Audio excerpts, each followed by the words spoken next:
دغه کشتۍ حادثه کې د باجوړ سره تعلق لرونکي سراج ولد محمد اقبال هم خپل ژوند د لاسه ورکړی.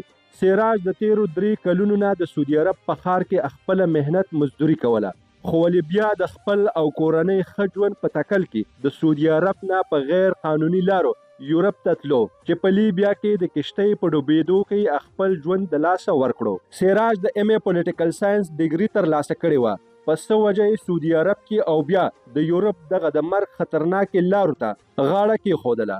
په دې باندې زه د حکومت نه ځکه خفه یم که دې پالیسي دا نه کولې زما زوی چې کوم دی نو 14 پاس و په دې ځای کې په نوکرۍ پسې دومره منډې رامنډې وکړې چې ما ورته خپل وجود څرمن ختمه کړې وه، بیمارۍ یې اخیستې ومه، سخته مې ګټلې وې. پرون زه په مزدورۍ کې ومه چې دا خبره راته ولګېده نو زه په ځان یم پوه شوې چې څه چل به شوی. سامان په غازي باندې پروت دی، الله ته پتره چا به وړی.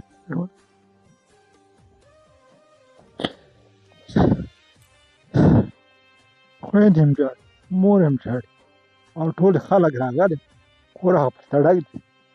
د سراج پلار نه یوازې د خپل زوی مړی زر تر زره پاکستان ته د راوړو غوښتنې کوي، د انساني قاچاګرو یا سمګلرو خلاف د سختې کاروایي غوښتنې هم کوي. ما خوشخوني نور اوس مې نه کېږي، خو زه د الله د رضا لپاره ستاسو ته وساتت باندې سوال دا کوم چې دغه زما زوی دا شهید دا په دې سفارت کې پروت دی، پرون یې دا وینا وکړله چې یاره دا څوک راشي نو دا رشوت کړی شي. نو زه ستاسو په دې سیاست باندې دا شوم چې موږ ټول مسلمانان یستو، هر سړی چې کوم دی نو مرګ لري، خو مهرباني دا وکړي چې دا زما زوی جلد در جلد زما په کور کې حالات ډېر سخت خراب دي، مور ته هم هټ اټیک کېږي، پور دا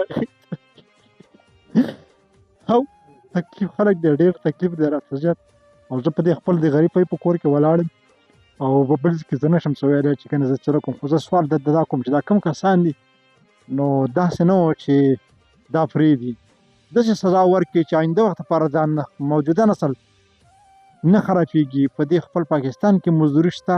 همدغه رنګ د باجوړ عنایت کلي سره تعلق لرونکي 3 ځوانان په دغه سختو لارو کې د تیرو 4 میاشتو نه مړه ژوندي ورک دي. زاهد جان، سون FM، خیبر پښتونخوا.